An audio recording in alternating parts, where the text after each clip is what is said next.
La fistule, qui est l'une des lésions les plus graves et les plus dangereuses qui survient lors de l'accouchement. Il s'agit d'une perforation entre le vagin et la vessie ou le rectum. Et les femmes fistuleuses sont très souvent exclues de la société. Au Mali, plus de 100 cas sont enregistrés chaque année. Pour en savoir davantage sur cette maladie, Barakissa Ouattara et Mohamed Sidibé se sont rendus au centre Oasis au Point G où sont hébergées ces femmes. Suivons. Hôpital du Point G, centre Oasis.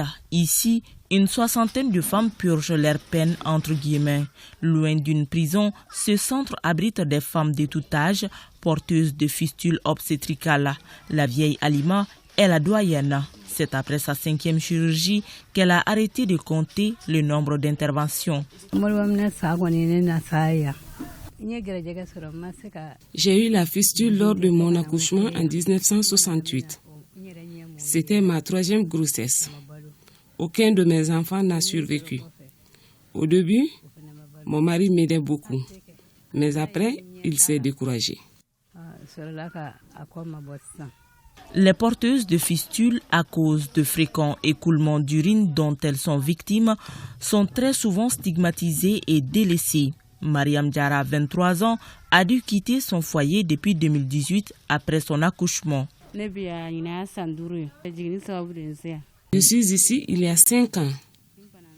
Lors de mon accouchement en 2018, ma belle famille m'a ramenée dans ma famille. J'ai subi plus de 3 interventions. Ce centre, c'est pour redonner vie et espoir à ces femmes. Elles y séjournent avant, pendant et après les prises en charge chirurgicales. C'est un centre d'abord de réhébergement, c'est-à-dire la préparation pour un vue d'une intervention chirurgicale. Après l'intervention chirurgicale, la femme peut rester dans le centre pendant 3 mois, le temps de la cicatrisation pour rejoindre le foyer conjugal, au cas où elle est guérie. Si elle n'est pas guérie, il y a des femmes qui décident de rester dans le centre jusqu'à ce qu'elles guérissent. C'est pourquoi vous voyez des femmes qui sont en train de faire la lessive, d'autres sont en train de faire la coiffure, d'autres font la couture.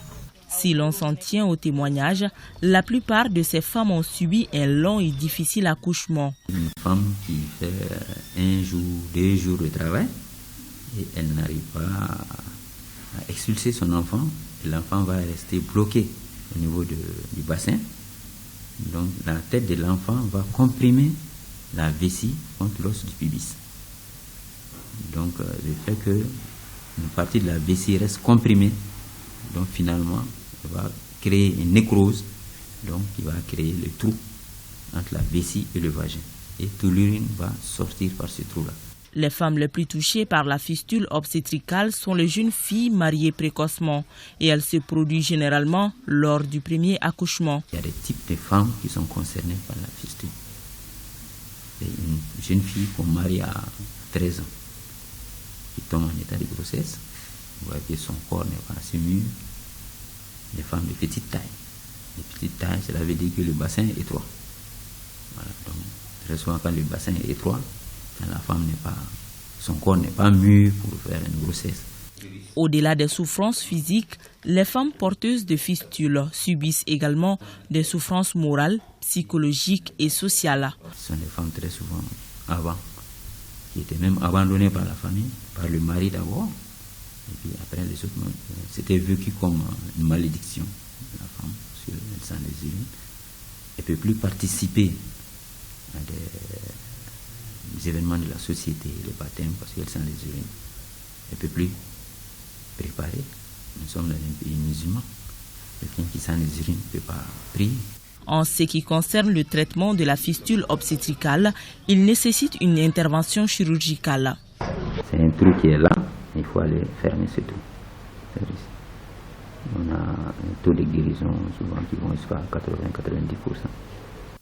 Pourtant, la fistule est évitable lorsque les femmes ont accès à temps opportun aux services de santé. Elle peut également être prévenue en évitant les grossesses précoces, pour dire que la prévention reste le meilleur moyen d'éliminer la fistule.